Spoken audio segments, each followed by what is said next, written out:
Nais ng Justice Department na ma-review ang batas tungkol sa droga bilang bahagi ng jail decongestion.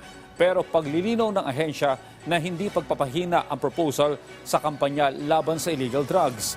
Nasa sentro ng balita si Luisa Erispe, live. Audrey, sa huling araw nga ng National Jail Decongestion Summit, nakikita ng Department of Justice na isa rin sa mabisang paraan para mapaluwag ang mga kulungan sa bansa ay ang pag-aamyenda o pag-aaral muli ng batas hinggil sa illegal na droga. Sa daan-daan libong mga persons deprived of liberty na nakakulong sa ilalim ng BJMP at ng Bureau of Corrections, sabi ng Department of Justice, sa nagdaang 2 taon, aabot sa 70,000 ang mga nakulong dahil sa illegal na droga. Malaking bilang ito kumpara sa ibang mga kaso. Kaya naman, tinitignan na ng DOJ na silipin at muling buklatin ang batas hinggil sa illegal na droga. Sabi ni Yusek Jesse Hermogenes Andres, dapat ay mapag-usapan na muli kung anong parusa ang dapat ipataw sa mga nahuhulihan ng illegal na droga. Depende sa bigat o klase ng droga na nakumpiska sa mga sospek. Mahalaga ito dahil sa ngayon, marami na ang umuusbong na iba't ibang klase ng droga sa Pilipinas. We have to review it whether our amounts or threshold amounts for you to be charged with a non-bailable offense is still accurate given the practice. You know, there are new drugs coming in. Fentanyl, very important new drug that's coming in, cheaper and yet 10 times more effective or deleterious rather than shabu. And it's more affordable. It's another challenge for us. Para naman ungkatin ang issue na ito, plano ng DOJ na magkaroon naman ng drug summit sa susunod na taon. Lalahukan ito ng Department of Health at iba't ibang departamento, pero mula sa Pilipinas at hindi pa kabilang ang international community.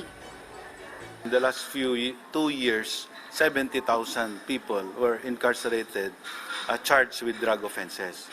Okay. Because of this, we are looking at calling all stakeholders to review the present drug law. Nilinaw naman ng DOJ na hindi ibig sabihin nito ay pinahihina ang laban kontra illegal na droga.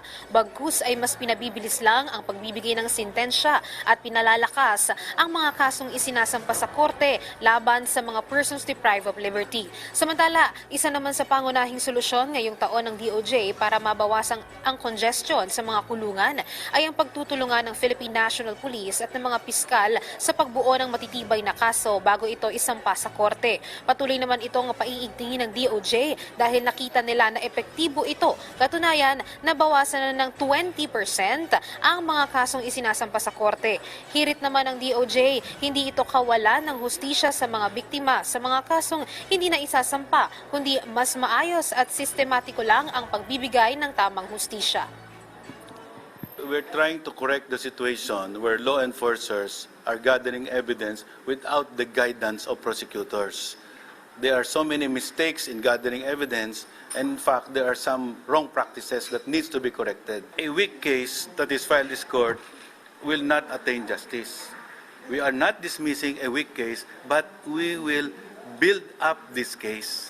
We will use forensics, we will use all sorts of innovations, because that is now the trend that we are trying to pursue, using forensics as an instrument to strengthen cases. We presented the statistics, and so far there is a 20% decline in the number of cases filed in court. I think that is because we are still cascading it. We predict that it can be half, and we don't mind that only half cases are filed in court, but the conviction rate will be very, very high. Audrey, ito ang plano na pag-aralan muli ang batas kontra illegal na droga, itong Dangerous Drugs Act of 2002 at pati yung mga parusa o penalty na ibinibigay. Ang sinasabi kasi dito ng Department of Justice, depende kasi dun sa bigat o sa dami ng droga, sa halaga ng droga, ang nagiging parusa o sentensya na ipinapataw sa isang PDL. Meron kasing mga pagkakataon na maliit lang yung nakukumpiskang droga pero non-bailable yung kaso. So ito yung mga pag-aaralan ng Department of Justice at inaasahan ngayong pag-uusapan dito sa magiging drug summit naman sa susunod na taon. Audrey, ito namang National Jail Decongestion Summit ay hanggang ngayong araw at inaasahan na magkakaroon din ng pagsasalita o mensahe mamaya ang Bureau of Corrections dito nga sa pagtitipon. Tinan muna ang latest, balik muna sa iyo, Audrey. Okay, Luisa, sa dami ng mga kaso, no, bakit partikular na patungkol sa illegal drugs yung gustong pag-aralan o baguhin, ito ba'y may katibayan na datos na nakararami o mayorya ng mga kaso na nagpapasikip sa mga kulungan natin ay may kaugnayan sa illegal drugs? Audrey, sa sinasabi nga kanina ng Department of Justice, sa datos kasi na nakita nila nitong nagdaang 2 taon ay 70,000 ang mga nakulong dahil nga dito sa illegal drugs o sa illegal na droga. At nakikita nila na malaking porsyento ito kasi ang mga PDL ngayon sa buong bansa ay mahigit 100,000. At yung 70,000 ay malaking porsyento yan. At pinag-uusapan din dito na nung mga nagdaan kasing mga taon ay nagkaroon sila na o nakita nila na may pagkakaproblema dito nga sa pagkakaroon ng kota ng Philippine National Police sa panguhuli ng mga sangkot sa illegal na droga. At yun ang nakita nila nga dahilan kung bakit tumaas yung bilang ng mga nakukulong dahil sa illegal na droga. At iyan yung patuloy na pinag-aaralan at kaakibat nga yan ay yung mas pinaigting na case build-up. Kasi mahalaga yung case build-up, diyan kasi nabubuo na may sapat na ebidensya bago isampa sa korte ang kaso. Audrey. Maraming salamat, Luisa Erispe.